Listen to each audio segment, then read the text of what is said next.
Alright, so far this is our Hirst Arts dungeon I've been building for approximately the last month. As you can see, all the parts are extremely modular.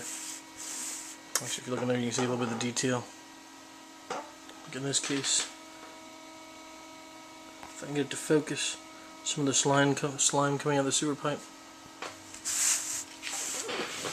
Just gives you an idea of the 2-block high system, little beholder there. There's a storeroom, some crates and barrels and such. That was my first attempt at a pit filled with water. That turned out a little foggier than I would have liked. Some goblins in the dungeon. Give you the low-down view.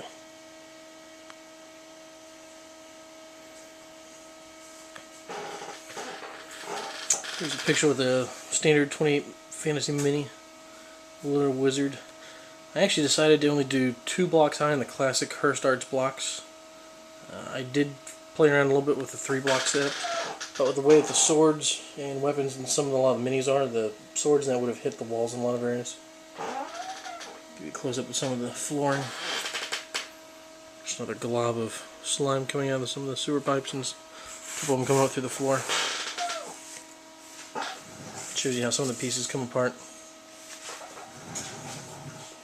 Another room with some blood splatter. As you see, my big 4-foot by 8-foot table I've set up so far. It doesn't take up that much room so far.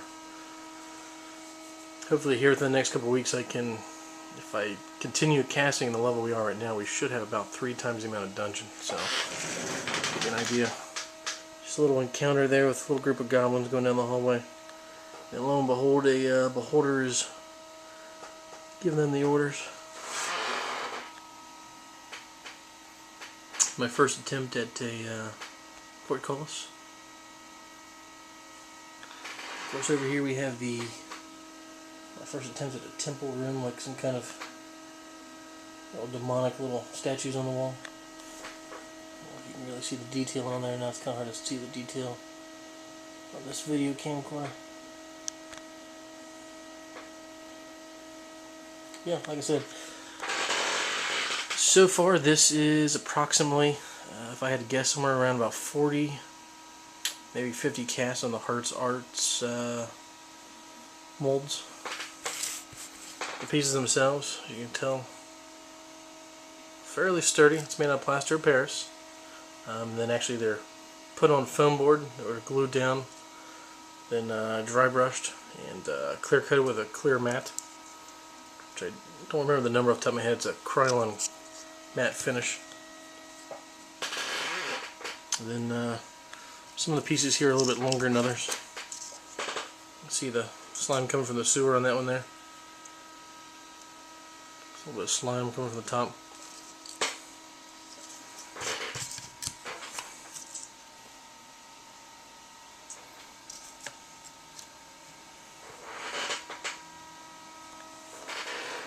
These are some small treasure chests made from the Hirst Arts molds.